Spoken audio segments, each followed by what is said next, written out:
diving into one of the Bible's shortest books, but honestly, it's one of its most powerful. We're talking about the book of Ruth. It's this incredible story that actually works as a vital bridge, connecting two totally different eras of biblical history. Now, to really get this story, you have to understand the world it's set in. This is the time of the Judges, which was, no exaggeration, one of the darkest chapters in Israel's history. It was a time of chaos, lawlessness, just a pervasive sense of hopelessness. A pretty grim stage for a story of hope, right? And that really sets up the big question, doesn't it?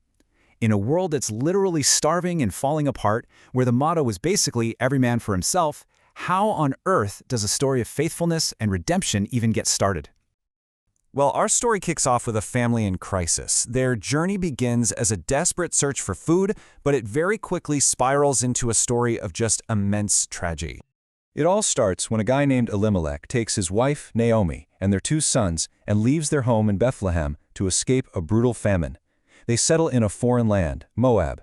Things seem okay for a bit. A decade passes. His sons marry local Moabite women, Orpah and Ruth. But then, tragedy strikes. And it doesn't just strike once. First, Elimelech dies. Then, both of his sons die too, leaving Naomi and her two daughters-in-law as three widows, alone in a foreign land. So, when Naomi finally makes her way back to her hometown of Bethlehem, her grief is just all-consuming. She's so broken that she tells her old friends, "Don't call me Naomi," which means pleasant. She says, "Call me Mara," which means bitter. She truly feels that God himself has dealt her this miserable hand. But right here, in this moment of just complete despair, something absolutely incredible happens. One of these foreign widows makes a choice that is going to change the course of history. Naomi, trying to be practical, urges both of her daughters-in-law to go back to their own people. I mean, it's the logical thing to do, right? And Orpah agrees. After a tearful goodbye, she heads back to her family and her gods. But Ruth, she refuses. She literally clings to Naomi, making this radical choice to abandon everything and everyone she has ever known. And her commitment goes so much deeper than just loyalty. Ruth doesn't just promise to stay with Naomi, she makes one of the most powerful declarations of faith you'll find anywhere in the Bible. She says that Naomi's people will be her people, and Naomi's God, the God of Israel, will now be her God. This is a total conversion, a complete break with her entire past. So the two of them, Naomi and the foreigner Ruth, show up in Bethlehem with absolutely nothing. But it's right here, at their lowest point, that a lifeline appears, thanks to an ancient law and a completely unexpected act of kindness. To survive, Ruth goes out to do something called gleaning. What's that?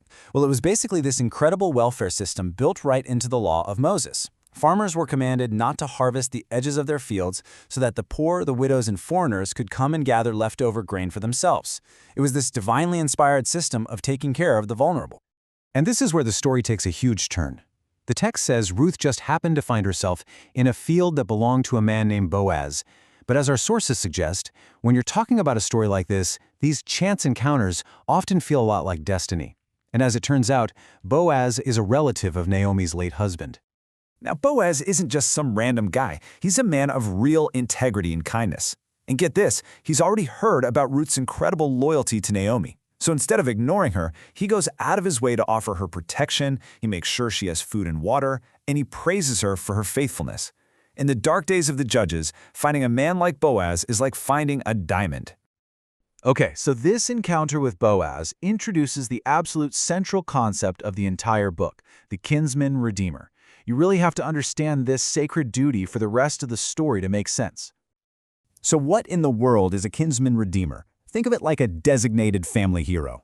In ancient Israel, it was a male relative who had a sacred obligation to step in and help another family member who had fallen on hard times. This could be about property, freedom, or in this story, the future of the family line itself.